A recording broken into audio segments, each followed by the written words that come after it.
It's Wednesday, the 3rd of May 2023. Hello and welcome to another exciting edition of Let's Talk Ghana here on Studios 2 Television. The show airs every Mondays, Wednesdays, and Fridays on Studios 2 Television. I am your host, Eric Mawina Egbeta. On today's edition of the show, the special prosecutor, Kisie Jabe, has broken his silence on that 36-page report by Professor Frimpong Boateng following excessive calls on him by civil society groups and Ghanaians for an investigation. Well, the special prosecutor says that he is on his own conducting series of investigations which detail corruption-related matters in the mining sector and which covers all sectors, including areas touched upon by Professor Frimpong Boateng. We get details of that statement from the special prosecutor, plus analysis for you here on Let's Talk Ghana. And much later, though, Parliament reconvened yesterday, where the House has approved some $710 million worth of new loan agreements for the government of Ghana. We take you live to Parliament to get details. All of that and more here on Let's Talk Ghana right after this.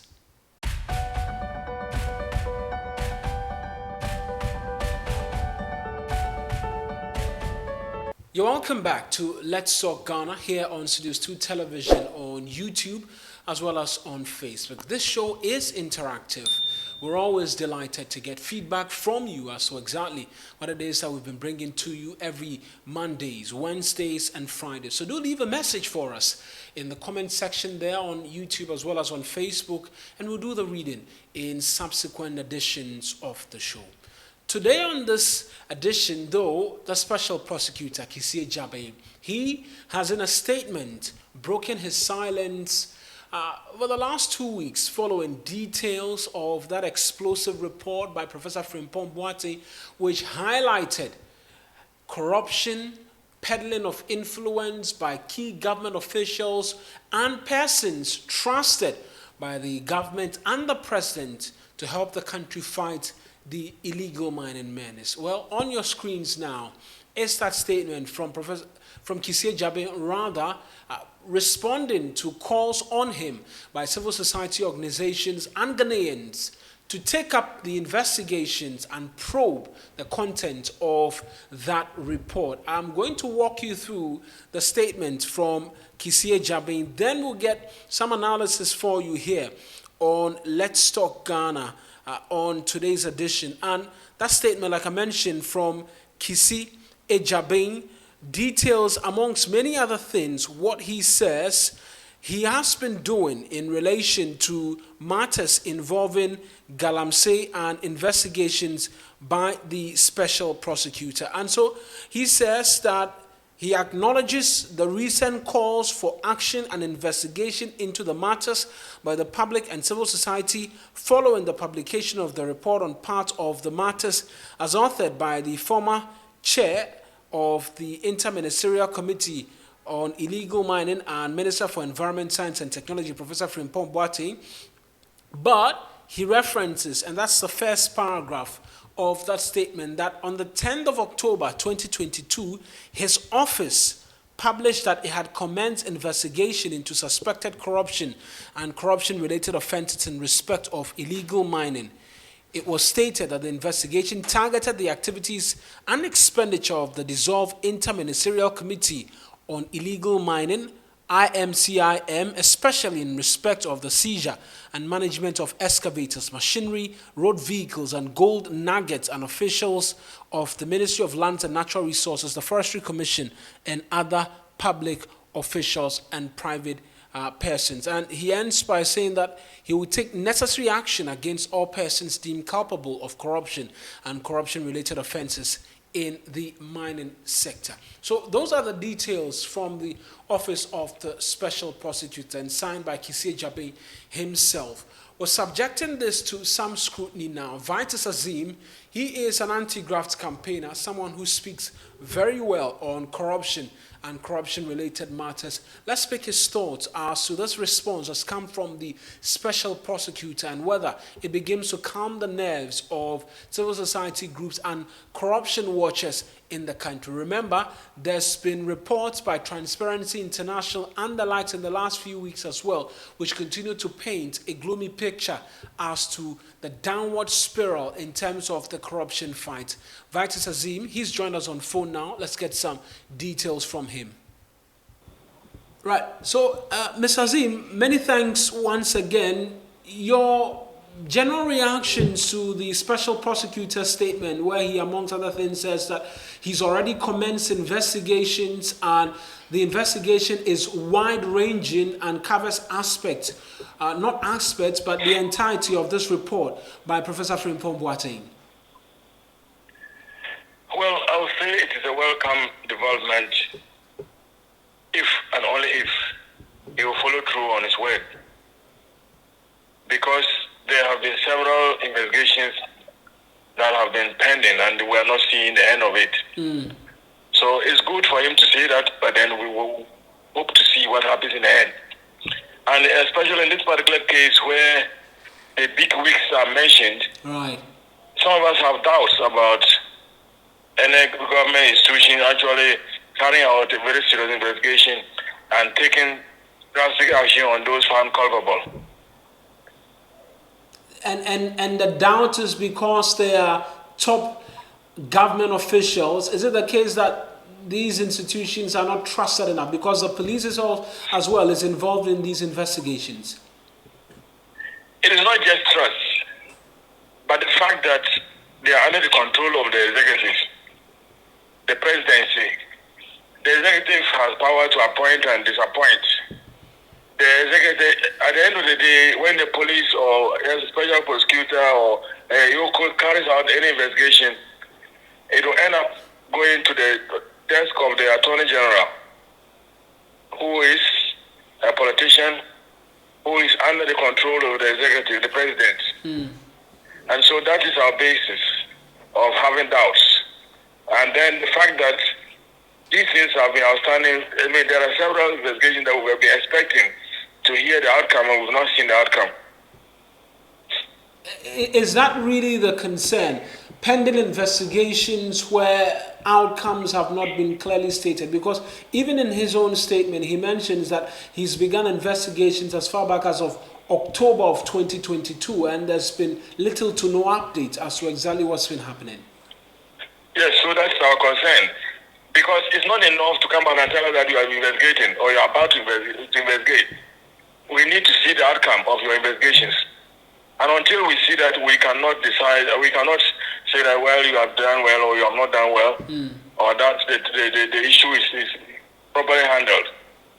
So we'll continue to have our doubts until we see what actually comes out at the end. And then how long it takes is also important because right. We are already starting the political season, and next year not much is going to happen. But even then, at the end of the investigations, even if the special prosecutor comes out with a genuine, acceptable investigation, there will still be doubts as to what action they can then be taken on the findings and recommendation of the Office of Special Prosecutor. Whether he will be bold enough to be able to go to court with some of them if they are found culpable or not. There are also doubts there. But Mr. Azim, the special prosecutor does have prosecutorial powers. He's already taken a number of individuals in court. With the same Galamsey and its related activities, the former secretary of the Interministerial Committee on Illegal Mining, Charles Bisu, is in court, and he is even challenging or seeking to stop the special prosecutor from continuing with the prosecutorial functions of his office. The special prosecutor doesn't need the Attorney General to drag anybody to court if he finds anybody culpable of being engaged in corruption. I think he doesn't need the Attorney General to do that. But I'm just saying that to some extent he is under the executive. He's not completely completely independent of the executive. So you cannot rule out either direct or indirect interference in his work. Won't that be a dent rather on the government and its much touted anti-corruption fighting claim if they decide to interfere? It won't be the first time that there will be a dent on the image of the government. The fact that top names are even mentioned in this report by Professor Frimpong Boateng is a very serious dent on the image of the government of the day. And what they are doing is coming out to deny and dismissing some of the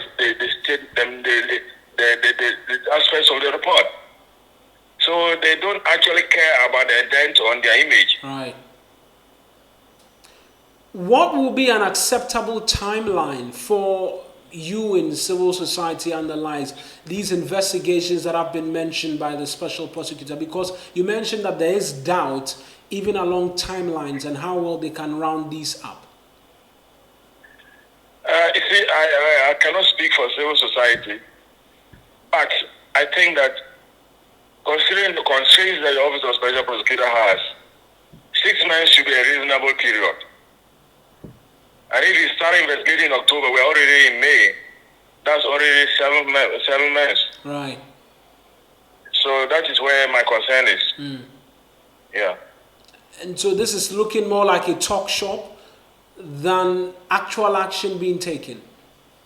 Well, yes, until we see we see otherwise.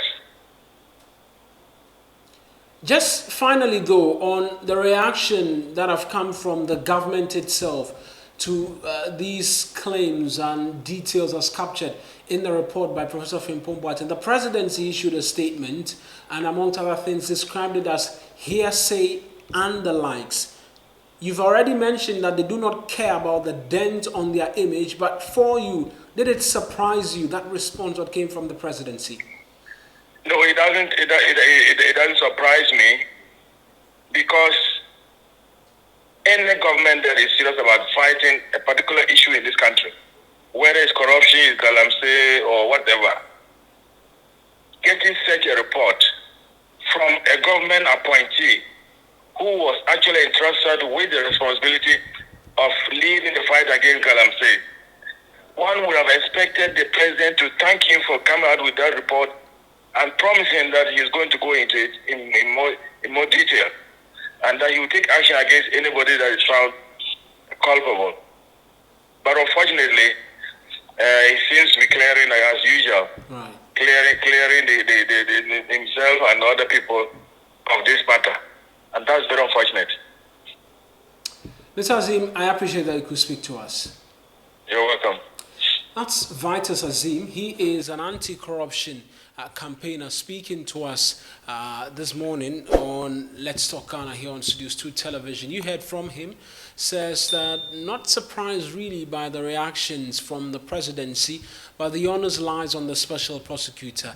That statement already, which we've shown portions of it to you, the entire statement really, he said that he started investigations as far back as in October of 2022. It's been 7 months, and these investigations detail aspects, and I don't know why I keep saying aspect, but the entirety of the 36-page report by Professor Frimpong Boateng. He says that he's investigating all of those matters even before the report was made public. And so 7 months down the line, perhaps the expectation from the special prosecutor, the expectation on him would be some steps taken after 7 months. But so far, he still says that he's investigating. There's been challenges where the office of the special prosecutor, that has been well documented. The new special prosecutor, not really new, he's been in office for well over a year, Kissie Jabe, he's as well documented the challenges. There were concerns of payment of salaries and the likes to him, amongst many other things which have been resolved. And so the challenges continue to remain. But like you had Vitus Azim say, barring all those challenges, 6 months is good enough time for him to bring out copious details as to work done in investigation on these matters, having on the back of our minds that the Galamsey conversation has spanned well over 2 years. And so the onus will continue to lie on the special prosecutor to prove his mettle and prove his word. Well, staying on the subject of Galamsey, and the CEO of the Forestry Commission, John Alote, he, together with the Lands and Natural Resources Minister, Samuel Jinapor, were at a news conference yesterday where they, amongst many other things, sought to provide a lot more details as to the fight against Galamsey and the destruction to the country's forestry cover. You note that in that report by Professor Frimpong Boateng, he mentions the continuous degradation of the country's forest reserves and how fast or how quickly we're losing our forest cover. Well, John Alote, who is the CEO of the Forestry Commission, he addressed the media yesterday where he provided details as to forest reserves affected by the illegal mining menace and what actions have been taken to protect the few remaining. John Alote, let's take a listen to him. We have 3 forest reserves that have been classified as the most difficult areas, and these places are having active illegal mining happening, and they have rented security. And it is in the Bekwai district. All these 3 areas are in the Bekwai district. I'm talking about the Bekwai Forest District. We have the Oda River Forest Reserve. We have the Apraprama Forest Reserve. And we have the Subin Shelter Belt. These are 3 reserves where we're finding it very, very difficult to contend with the activities that are happening there. And I've given you reasons for that. If you look at the other areas, for instance, if you come to the western region, you have the Asakregwa area where you have the Tonton and then the Totua Forest Reserves. They are largely being managed by the district office of the Forestry Commission, so far as legality. But Furi Forest Reserve is also an area where you deal with them, but then they continue to come back. So we are spending a lot of effort, a lot of resources in dealing with this area. So most of the revenue we collect from the timber subsector then ends up fighting illegal mining. So it goes on. You can go to Western North, where we have the Ayuan East Forest Reserve, the Afao Hills Forest Reserve, Upper Wasa Forest Reserve, Tandoyuan Forest Reserve. Those are areas where illegal mining has been happening from time to time. I'd like to zero in to illegal mining in Forest Reserve, and we at this point we would like to look at the what we call the state of play, what is happening at the forest reserves as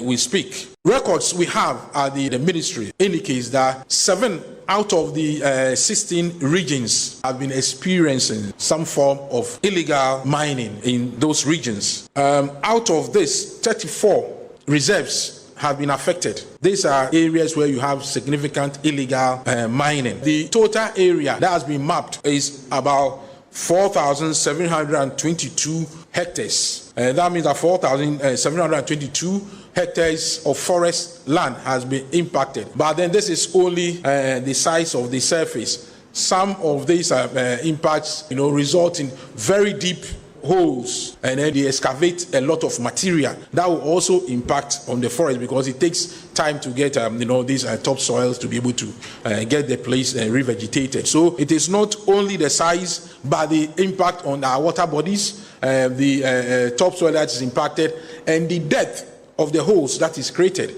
It may be maybe half a hectare or 1 hectare, but if you look at the depth of the the impact, then of course a lot more work will have to be done to be able to reclaim these lands. The red is an area where we have active illegal mining activity happening, and these are areas where the Forestry Commission is finding it very difficult to deal with the illegal operators. They are in large numbers. They have large number of machines, and they've recruited armed security. John Alote there is the CEO of the Forestry Commission. The Lands and Natural Resources Minister, Samuel Jinapor, he spoke as well, where he's been saying this for some days now, assured Ghanaians of the government's commitment to the fight against illegal mining in the country. Samuel Jinapor, let's take a listen to him. But let me assure you that the government of President Akufo-Addo remains absolutely determined to protect and preserve these resources for current and future generations. We will not relent. The fight against these illegal enterprises and the cartels in our forest reserves will not be an event, but a process. What is important is the commitment to protect and preserve these resources, which we are fully determined to do, we remain focused on this goal. That is why, in addition to all the measures we are putting in place to protect our forest reserves, including the suspension of recognizance, prospecting, and/or exploration in forest reserves, except in exceptional circumstances, the ban on the harvesting, salvaging, trading, exporting, and importing of rosewood, and the ban on the issuance of the Convention on International Trade in Endangered Species of Wild Fauna and Flora CITES permit for the export of rosewood. We have also embarked on an aggressive afforestation and reforestation program through initiatives such as the Green Ghana Project, the Forest Plantation Strategy, the Youth in Afforestation Program, the Youth in Plantation established as an occupation program, the Youth in Plantation, the Ghana Red Plus Strategy, and the Forest Investment Program. Through these initiatives, we are, by the day, increasing our forest estate while protecting existing ones. That's the Lands and Natural Resources Minister, Samuel Jinapor, and the conversation on Galamsey, like I keep mentioning, is not one that is going to go away anytime soon, as this report continues to remain a public one. It won't go away now, and so we'll continue to bring you details and bits and pieces of reactions to it as and when they do come through here on Let's Talk Ghana. When we return from this break, we're taking you to Parliament because the legislature has approved $710 million in new money for the Akufo-Addo government. We'll return shortly after this.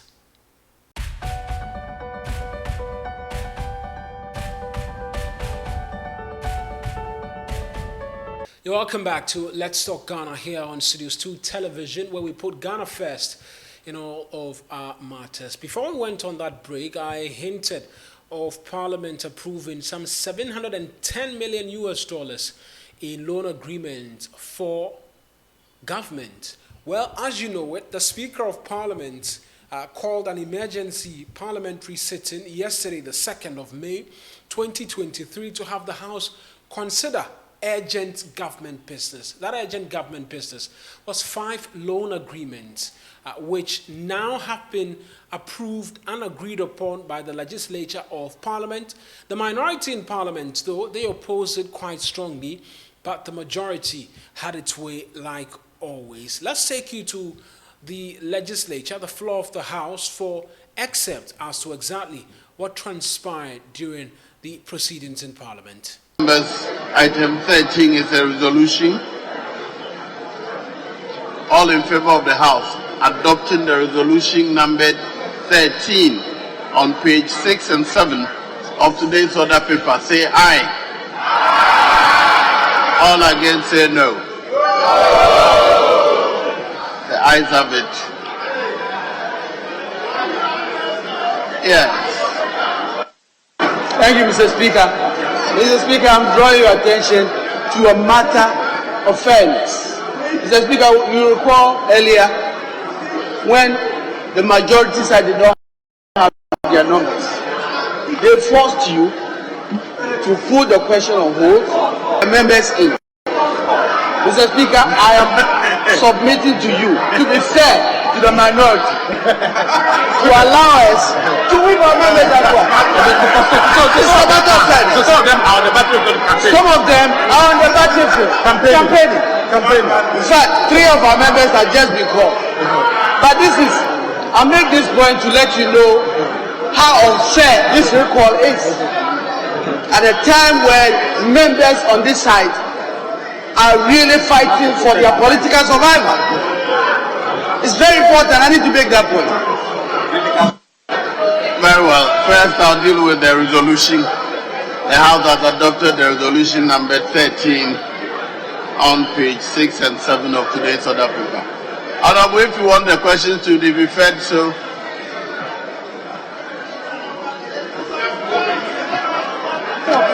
Fourteen. Very well. Item 14. On item 14, that was the on-lending agreement. Is that right? Yes. Honourable members, all in favor of the House adopting motion number 14 on today's order paper, say aye. All against, say no. think the ayes have it. The motion is adopted. Item number 15, resolution. Mr. Speaker, I beg to move that the resolution captured as item 15 on pages 7 and 8 of today's order paper be adopted now. I so move, Mr. Speaker. Yes. Mr. Speaker, I saw the finance minister in this house this morning. Mr. Speaker, I second the leader didn't even tell us why he's not here.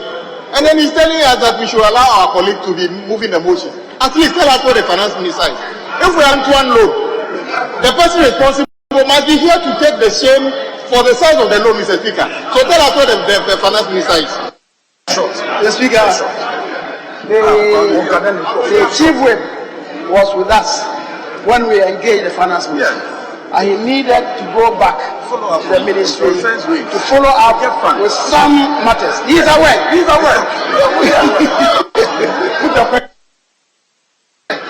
Honourable members, all in favour of the House adopting resolution number 15 on page 7 and 8 of today's order paper, say aye. All against say no.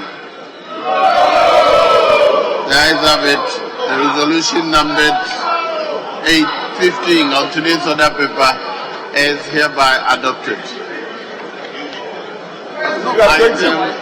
Item 20. Question on item 20. Item 20. Yes. Honourable members, the question is, all in favour of the House adopting motion number 20 on page 11 of today's order paper, say aye. All against say no. I think the ayes have it. Item 20, the motion is hereby adopted. Item 21, resolution. Mr. Speaker, I beg to move that item resolution 21 captured as on pages 12 and 30 of today's order paper be adopted now. I so move, Mr. Speaker. Mr. Speaker, I second the motion. The two of them, they are cancelling out. The Jinapos are moving out. Other members of the House adopting resolution number 21 on today's order paper, say aye. All against say no. I think the ayes have it. The ayes have it. Resolution number 21 is hereby. Item 23. 23. Honourable members, item number 23. All in favour of the House adopting the motion number 23, say aye. All against say no.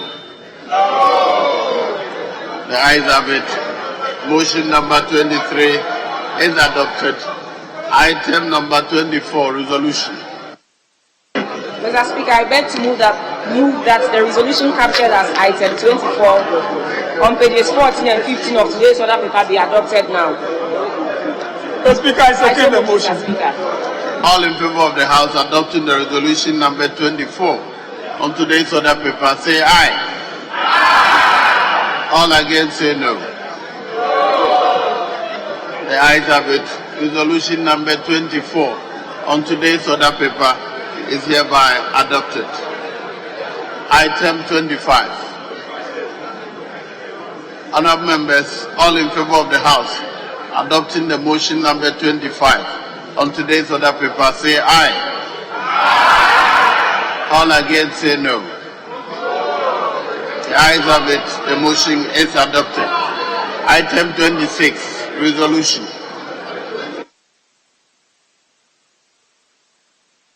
Mr. Speaker, I beg to move that the resolution captured as item 26 on pages 15 and 16 of today's order paper be adopted now. I so move, Mr. Speaker. Any seconder? Mr. Speaker, I second the motion. Honourable members, all in favour of the House adopting resolution number 26 on today's order paper, say aye. All against say no. The ayes have it. The House has adopted resolution number 26 on page 15 of today's other paper. Item 27, motion. Honourable members, all in favour of the House adopting the motion number 27 on today's other paper, say aye. All against, say no. The ayes have it. The motion is adopted. Item 28, resolution. Honourable Deputy Mr. Speaker, I beg to move that the resolution captured as item number 28 on pages 16 and 17 of today's order paper be adopted now. I so move, Mr. Speaker. Yes. Mr. Speaker, I second the motion.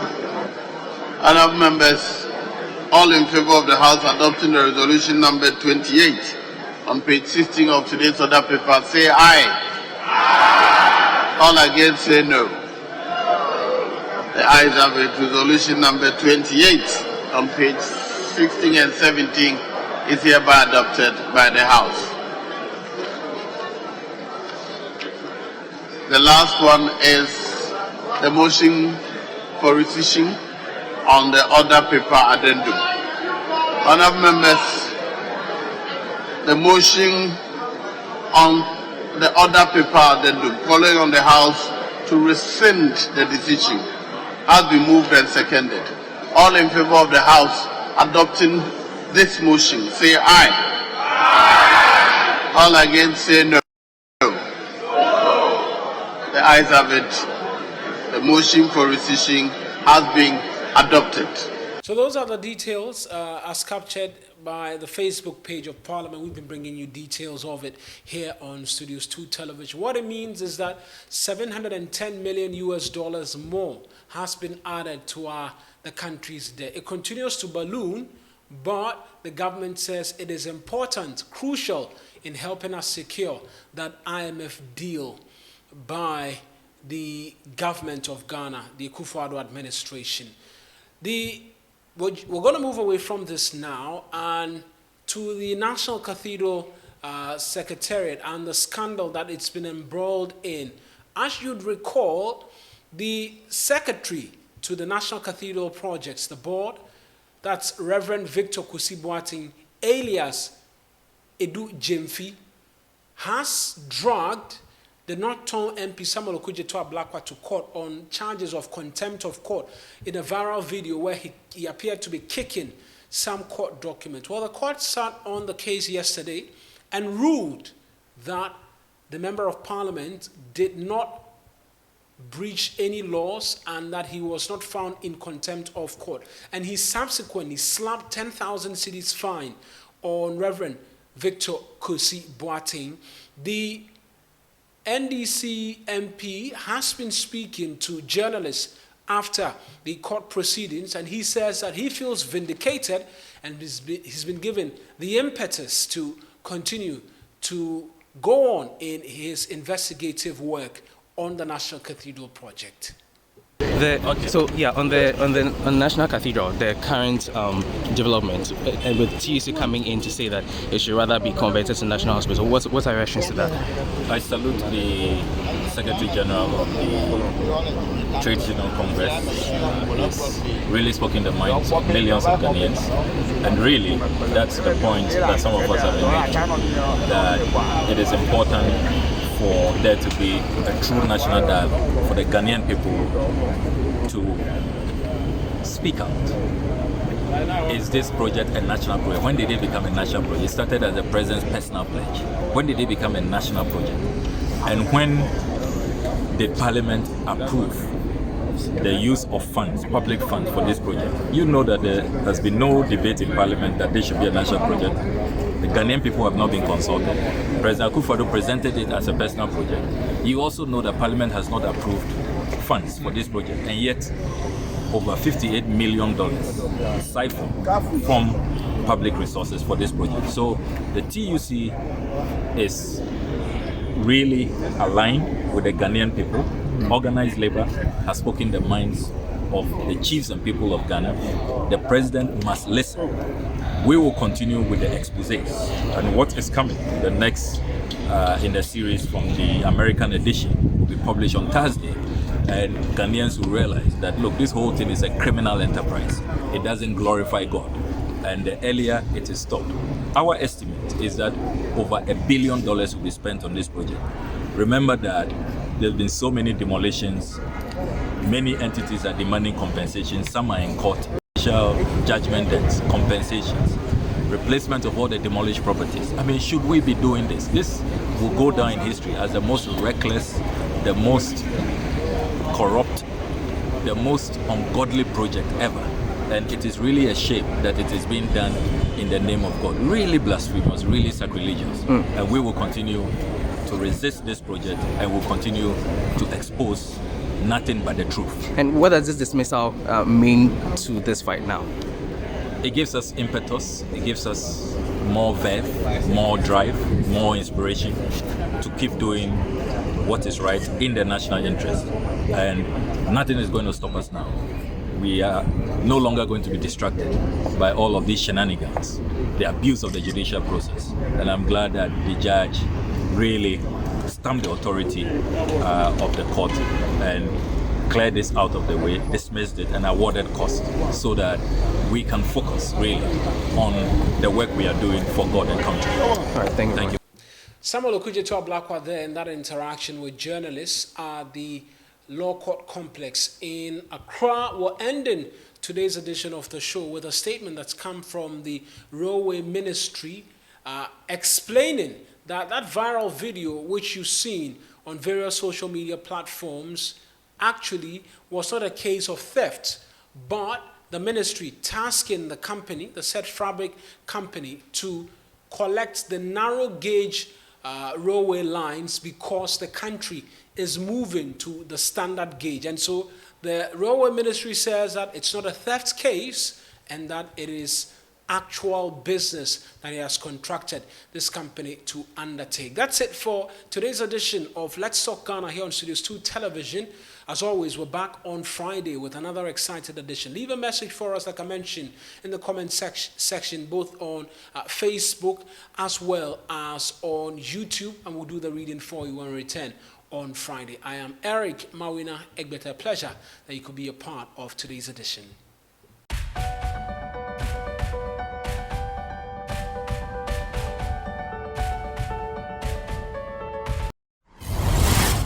Studios 2 TV. The truth is here in your eyes.